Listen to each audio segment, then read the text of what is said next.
क्या पढ़ने वाले हैं हम? संघट्ट। इंग्लिश में क्या कहते हैं इसको? कोलिजन। संघट्ट का अगर शाब्दिक अर्थ है तो वो क्या चीज़ है बताइए? जब संघट्ट बोलते तो कभी सुना था? पहली बार सुन रहे हैं क्या आप लोग संघट्ट? कब सुना था इसके पहले? संघट्ट का मतलब होता है टकराना, ठीक है। बोलचाल की भाषा में हम क्या कहते हैं इसको? टकराना कहते हैं, लेकिन भौतिकी की भाषा में इसको हम क्या कहते हैं? क्या कहते हैं? संघट्ट कहते हैं, ठीक है। टकराने को क्या बोल देते हैं हम? संघट्ट कह देते हैं, ठीक है। तो दो वस्तुओं का आपस में टकराना या उनके मध्य अन्योन्य क्रिया का होना क्या कहलाता है? संघट्ट कहलाता है। जैसे गैस के अणुओं के मध्य संघट्ट, कांच की गोलियों के मध्य संघट्ट, है ना। गैस के अणु टकराते देखे हो? गैस के अणु देखा है आप लोगों ने? गैस के अणु देखे हो क्या? नहीं देखे? कैसे नहीं देखे? गांव के लोग हो, कवेली वाले घर में रहते हो, कभी आपके घर की कवेली हटी है ऊपर से? तो क्या होता है? वहाँ से प्रकाश आता है, और प्रकाश आता है तो क्या होता है? आपने देखे वहाँ पर गैस के अणु इधर उधर होते दिखाई देते हैं आपको? अरे दिखते हैं कि नहीं दिखते बोलो? हाँ, तो क्या है? बहुत सारे दिखते हैं आपको। कोई ऊपर जा रहा है, कोई नीचे जा रहा है, कोई इधर जा रहा है, कोई उधर जा रहा है। तो वो जब गति करते हैं तो आपस में क्या होते हैं? टकराते हैं। और चलो उतना अगर गैस के अणुओं को आप देखने की क्षमता नहीं है आपकी, तो आपने कांच की गोली, बचपन में गोलियां तो खेली होगी आपने, कंचे हैं। और जब कंचे खेलते हैं तो क्या होता है? टकराते हैं, टकराते हैं। क्या बस कंचे देख के खुश हो जाते हो कि ये कंचे हैं और हमने कंचे खेल लिए? ऐसा नहीं होता, कंचे से कंचे टकराते हो। तो कांच की गोलियों के मध्य जब संघट्ट होगा, टकराएंगे, तो उनको भी क्या कहेंगे हम? संघट्ट कहेंगे। क्या कहेंगे उसको हम? संघट्ट कहेंगे। हाथी दांत की गोलियों के मध्य संघट्ट, हाथी के जो दांत होते हैं उनसे भी गोलियां बनाई जाती है, उनसे उनका जो संघट्ट होगा वो भी टकराना जो होगा वो भी क्या कहलाएगा? संघट्ट कहलाएगा। तो दो वस्तुओं का आपस में टकराना या उनके मध्य अन्योन्य क्रिया का होना क्या कहलाता है? संघट्ट कहलाता है, राइट। अब संघट्ट में एक और चीज़ है, क्या मुझे बताइए कि संघट्ट के होने के लिए दो वस्तुओं का भौतिक संपर्क आवश्यक है या नहीं है? मतलब भौतिक संपर्क मतलब वो आपस में जब आके चिपकेंगे तब ही संघट्ट होगा, या बिना चिपके भी संघट्ट हो सकता है? क्वेश्चन समझ में आ रहा है मेरा? क्या बोल रहा हूं मैं ये बोल रहा हूं जैसे कांच की गोलियां आती है, टकराती है, आपस में चिपकती है और फिर टकरा कर क्या होती है? दूर होती है। ये तो संघट्ट है, लेकिन क्या ऐसा भी संघट्ट हो सकता है क्या कि गोलियां जो है या दो वस्तुएं जो है वो बिना चिपके ही उनमें क्या हो जाए? संघट्ट हो जाए, बिना संपर्क में आई क्या हो जाए? संघट्ट हो जाए। तो ये क्या संभव है या नहीं है? बोलिए, बोले। नहीं? बोलो बोलो बोलो, जल्दी बोलो। हाँ, नहीं बोलोगे? नहीं हो सकता। अल्फा कण प्रकीर्णन प्रयोग पढ़े आप लोगों ने? हाँ,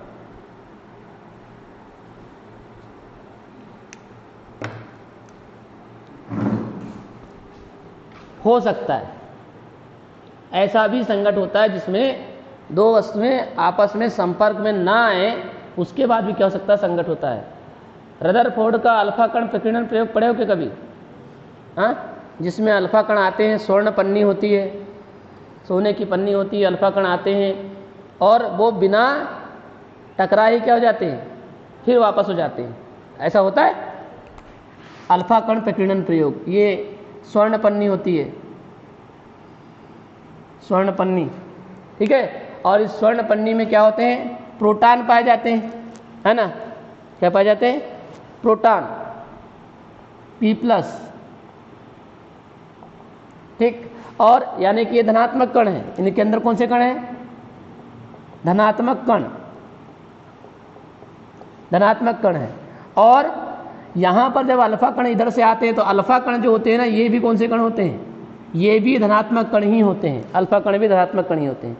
अब ये इनसे टकराने तो आते हैं, लेकिन जैसे ही देखते हैं कि यहाँ पर भी धनात्मक वाले कण है तो क्या हो जाते हैं, वो धन धन के बीच में क्या होगा, प्रतिकर्षण होगा। धनात्मक के बीच में, धनात्मक धनात्मक के बीच में प्रतिकर्षण होता है, ऋणात्मक ऋणात्मक के बीच में प्रतिकर्षण होता है, धनात्मक और ऋणात्मक के बीच में क्या होता है, आकर्षण होता है। ठीक है, ये आपको याद बात मालूम होना चाहिए। धन और धन के बीच में क्या होगा, प्रतिकर्षण। तो धनात्मक धनात्मक कणों के बीच में क्या होगा, प्रतिकर्षण। ऋणात्मक ऋणात्मक कणों के बीच में भी क्या होगा, प्रतिकर्षण ही होता है, लेकिन धनात्मक और ऋणात्मक के बीच में क्या होता है, आकर्षण होता है। ठीक है, ये स्थिति होती है। अब यहाँ अल्फा कण प्रकीर्णन प्रयोग में होता क्या है कि भाई ये अल्फा कण खुद एक धनात्मक कण है। ये स्वर्ण पन्नी में रदरफोर्ड का जो परमाणु मॉडल था उसमें रदरफोर्ड का परमाणु प्रयोग कहलाता है, ये है ना, रदरफोर्ड का प्रयोग कहलाता है। उसमें स्वर्ण की पन्नी पर, क्योंकि स्वर्ण क्या है, धातु है, मतलब तत्व है, तत्व मतलब परमाणु। परमाणु में क्या पाए जाएंगे, नाभिक में प्रोटॉन पाए जाएंगे। परमाणु कितनी चीज, परमाणु किससे मिलकर बना होता है, प्रोटॉन, इलेक्ट्रॉन और न्यूट्रॉन। केमिस्ट्री में पढ़े हो नहीं पढ़े हो, प्रोटॉन, इलेक्ट्रॉन और न्यूट्रॉन। तो नाभिक में क्या पाए जाते हैं, प्रोटॉन पाए जाते हैं। और प्रोटॉन पर कौन सा आवेश होता है, धनात्मक आवेश होता है। तो यहाँ पर धनात्मक आवेश है, इधर से धनात्मक वाले कण आ रहे हैं, तो धन और धन के बीच में क्या होगा, प्रतिकर्षण होगा। ये आएंगे तो जरूर, क्या आते हैं और सामने वाले से क्या होते हैं, टकराते हैं। लेकिन जैसे ही देखते हैं कि सामने वाले तो भाई हमारे हैं, मतलब हम भी धन है और वो भी धन है, तो क्या टकराना है ना, वो क्या होते हैं, प्रतिकर्षित होते हैं और क्या हो जाते हैं, बिना टकराए, बिना मतलब कहना चाहिए संपर्क में आए क्या हो जाते हैं, दूर हो जाते हैं। तो ये ऐसा कब होता है, टकराने के बाद ही तो होता है ना। कांच की गोलियां टकराती है और क्या हो जाती है, दोनों दूर हो जाती हैं। वैसे ये भी क्या हुए, आए टकराने के लिए यही आए थे, लेकिन प्लस देखकर क्या हो गए, है ना। एक जंगल में दो शेर वाली बात हो गई। यहाँ भी धनात्मक है और आने वाले भी क्या है, धनात्मक है। जैसे देखे कि भी हमारे जाति वाला आदमी वहाँ बैठा हुआ है, टकराने से कोई मतलब नहीं है। क्या हो गए, वो यहाँ आए तो थे टकराने के लिए, लेकिन देखे कि सामने में अपने ही व्यक्ति हैं, तो क्या होगा, ये क्या हो गए, वापस हो गए। तो भाई आकर वापस हो जाना, ये कौन सी घटना है, टकराने वाली तो घटना है ना। इसलिए ये भी क्या कहलाएगा, एक प्रकार का संघट्ट कहलाएगा। और संघट्ट के लिए दो वस्तुओं का भौतिक संपर्क आवश्यक नहीं है। मतलब वो संपर्क में आए तब ही संघट्ट कहलाए, ऐसा नहीं है। बिना संपर्क में आए, बिना चिपके भी क्या हो सकता है, संघट्ट हो सकता है। यस और नो, बात समझ में आ रही है क्या बोल रहा हूँ भैया, हाँ बोलो। अरे बात समझ में आ रही है कि नहीं आ रही है, क्या कहना चाह रहा हूँ मैं, ठीक है। भौतिक संपर्क का मतलब समझ में आता है। जैसे ये मेरे हाथ, अगर मैं वाकई में चिपका दूँ तो इसको बोलेंगे भौतिक संपर्क, और ये दूर है तो भौतिक संपर्क नहीं है इनका भी। जब वो चिपकेंगे तब इसको भौतिक संपर्क कहेंगे। यहाँ पर भी जैसे कांच की गोलियाँ आपस में टकराती है, इसका मतलब वो आपस में क्या होती है, पहले जुड़ती है, टकराती है, उसके बाद में इस संपर्क में आती है, इसके बाद में दूर होती है। यहाँ ये संपर्क में आए नहीं, बिना संपर्क में आए क्या हो गए, दूर हो गए। तो इसको हम बोलेंगे संघट्ट के लिए भौतिक संपर्क की आवश्यकता नहीं होती। यस, तो ये हो गया आपके पास संघट्ट। और ये मैंने बता दिया एक नोट कि संघट्ट के लिए भौतिक संपर्क आवश्यक नहीं है। अगर हम कभी किसी ने पूछ लिया तो हमारे पास एक 500 का नोट रहना चाहिए। संघट्ट के लिए भौतिक संपर्क आवश्यक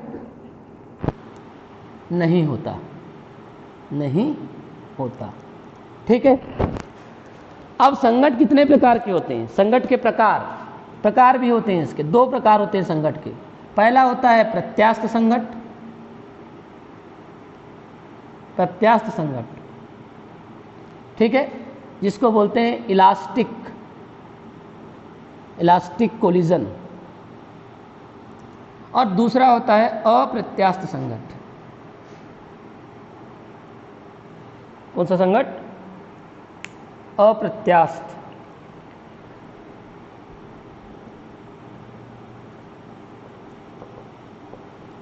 जिसको बोलते हैं अनइलास्टिक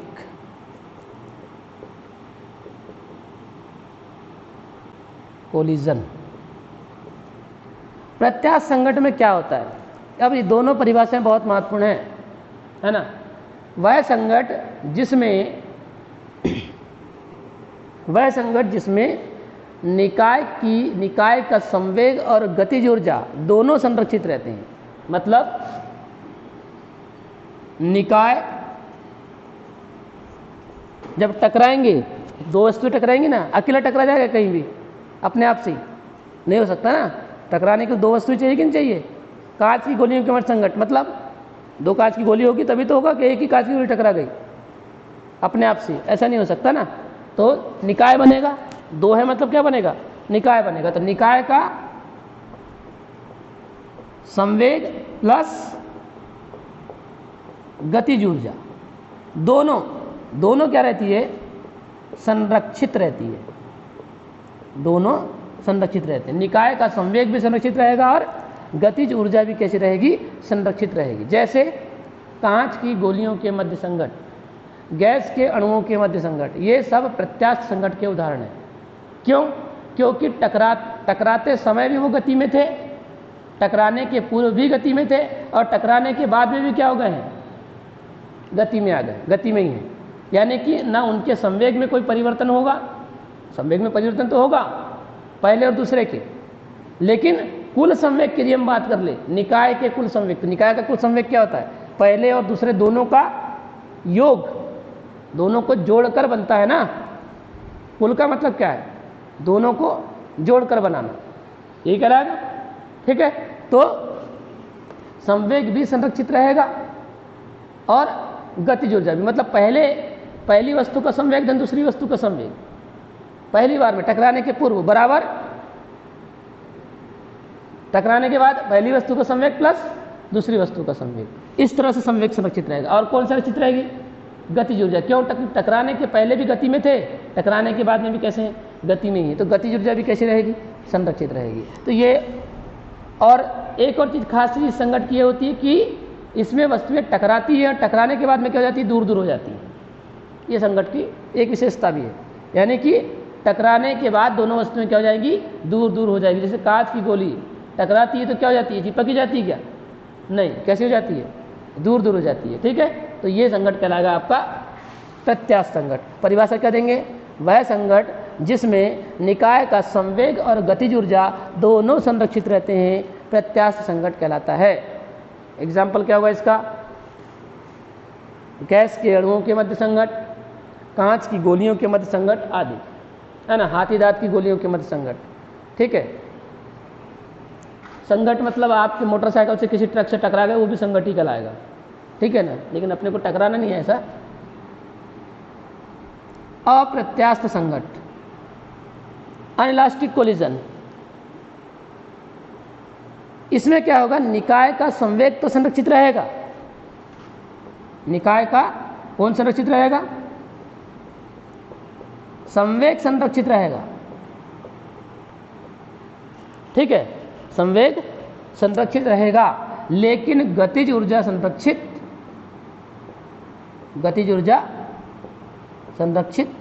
नहीं रहेगी। यह इसमें अंतर है ना। इसमें निकाय का संवेग तो संरक्षित रहेगा, लेकिन गतिज ऊर्जा संरक्षित नहीं रहेगी। ठीक है, तो क्या होता है? ऐसे संघट में ऊर्जा की क्या हो जाती है? हानि हो जाती है। गतिज ऊर्जा संरक्षित रहने का मतलब ऐसा नहीं कि गतिज ऊर्जा शून्य ही हो गई है ना। संरक्षित नहीं का मतलब ऐसा नहीं कि गतिज ऊर्जा शून्य हो गई है, यानी कि पहले मान के चलो गतिज ऊर्जा 20 थी, तो टकराने के बाद में हो सकता है कि वो कितनी बचे? 15 बचे, और 5 जो है वो कहीं और क्या हो जाए? खर्च हो जाए, है ना, किसी और रूप में क्या हो जाए? परिवर्तित हो जाए। ठीक है, इसमें नहीं होता ऐसा, लेकिन इसमें ऐसा होता है कि गतिज ऊर्जा यहाँ तो 20 थी तो 20 ही रहेगी, कि यहाँ यदि 20 है तो हो सकता है कि 15 बचे गतिज ऊर्जा और 5 क्या हो जाए? उसका रूप कहीं और बदल जाए। जैसे आपने मालूम टकराने पर आवाज़ उत्पन्न होती कि नहीं होती? बताइए। जब टकराने पर आवाज़ उत्पन्न होगी तो वो आवाज़ कोई संगीत तो है नहीं कि बड़ा मधुर लगेगा, एक बार और टकराओ, हमारे कानों को बहुत अच्छा लग रहा है, ऐसा होगा क्या? ऐसा नहीं हो सकता। या टकराने के बाद में चिंगारी उत्पन्न हो गई मान के चलो, तो बोले वहाँ देखो आग उत्पन्न हुई, चलो हम वहाँ चाय बना लेते हैं टकरा के, ऐसा होगा? नहीं होगा। मतलब कुछ ऊर्जा जो होगी वो क्या हो जाएगी, खर्च हो जाएगी, जो हमारे काम की नहीं है ना। इसलिए गतिज ऊर्जा संरक्षित नहीं रहती। तो ये आपके पास में दो प्रकार। अच्छा, इसमें क्या होती है, दोनों वस्तुएं आपस में चिपक जाती है, यहाँ चिपकती नहीं है, यहाँ टकराने के बाद में क्या जाती है, चिपक जाती है। जैसे कीचड़ का दीवार पर छिटक कर, कीचड़ का छिटक कर दीवार पर चिपक जाना, कीचड़ छिटका और कहाँ चिपक गया, तो वो भी तो दीवार से टकराया, लेकिन क्या हो गया, जैसे ही टकराया वैसे क्या हो गया, चिपक गया। बंदूक की गोली का लक्ष्य के अंदर घुसकर क्या हो जाना, रुक जाना, मारे बंदूक है ना, गोली मारे, क्या हो गई, अंदर ही रह गई, टकराई और अंदर ही रह गई, ठीक है। तो भी क्या होगा, ये कहलाएगा आपका अप्रत्यास्थ संघटन, ठीक है, क्योंकि यहाँ पर दो वस्तुएं टकराती है, टकराने के बाद में क्या जाती है, चिपक जाती हैं, जबकि कांच की गोली में क्या होता है, टकराती हैं और फिर से क्या हो जाती हैं, दूर हो जाती हैं, ठीक है। तो ये आपके पास दो प्रकार के संघटन होगा।